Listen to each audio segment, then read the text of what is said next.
آپ صلی اللہ علیہ وآلہ وسلم نے ارشاد فرمایا کہ قرآن مجید کے اندر ایک سورہ مبارکہ ہے کہ جس کی 30 آیات ہیں، اور اس نے ایک بندے کے لیے سفارش کی یہاں تک کہ اس کو معاف کر دیا گیا۔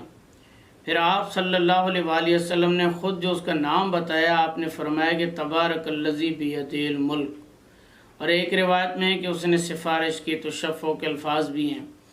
تو یہ جو سورہ مبارکہ ہے کہ جس کو ہم سورۃ الملک کہتے ہیں، 29ویں پارے کا آغاز اسی سورہ مبارکہ سے ہوتا ہے، اس لیے ہمیں بھی 30 منٹ نکال کر اس سورہ مبارکہ کی تلاوت کا معمول بنانا چاہیے۔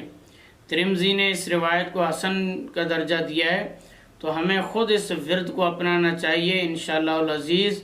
اس دنیا چھوڑنے کے بعد قبر کے اندر اور حشر کے اندر اس سورہ مبارکہ کی وجہ سے ہماری شفاعت کا بہت امکان بلکہ یقین ہے، اس لیے ہم اس سورہ مبارکہ کو پڑھیں، اس کے ترجمے کو پڑھیں۔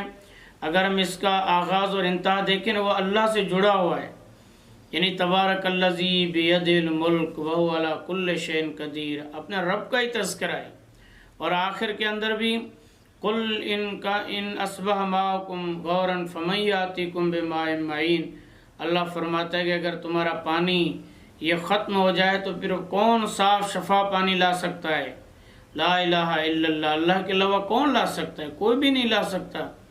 کہتے ہیں کہ کسی کافر نے کہا تھا، کسی شخص نے کہ جو اللہ کو نہیں مانتا تھا، ملحد تھا، اس نے کہا کہ اگر پانی زمین کے تہوں میں چلا جائے گا تو ہم کدال لے آئیں گے، بیلچے، اور ان سے نکال کر باہر کریں گے، پانی تو نکال لیں گے۔ اللہ رب العزت نے اسی منکر خدا کہ آنکھوں کا پانی ختم کر دیا۔ اللہ نے فرمایا یہ پانی نکال۔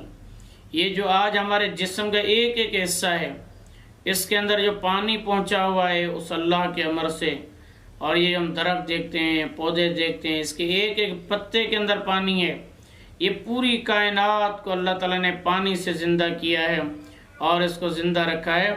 اس لیے ہمیں اللہ رب العزت کی ایک ایک جو نشانیاں ہیں اور اس کی جو نعمتیں کہ جن کا بعض دفعہ میں احساس بھی نہیں ہوتا، لیکن اس سورہ مبارکہ کے اندر ان تمام کا تذکرہ ہے۔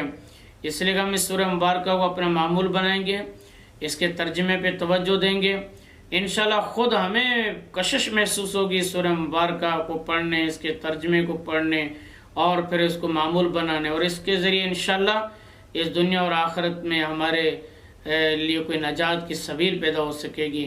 اللہ تعالیٰ اس پہ ہم سب کو عمل کی توفیق عطا فرما دے۔ ہم اس کا معمول بنائیں اپنے لیے، اپنے گھروں کے اندر، اگر کسی مدرسے میں ہیں تو اپنے اس طلبہ کے اندر، ہر جگہ پر اس کو اپنا معمول بنا لیں، انفرادی طور پر ہی اور اجتماعی طور پر بھی۔ انشاءاللہ اس کے بہت زیادہ فوائد ہیں کہ جو لوگوں کو محسوس ہوئے ہیں، انشاءاللہ ہم سب کو مزید محسوس ہوں گے۔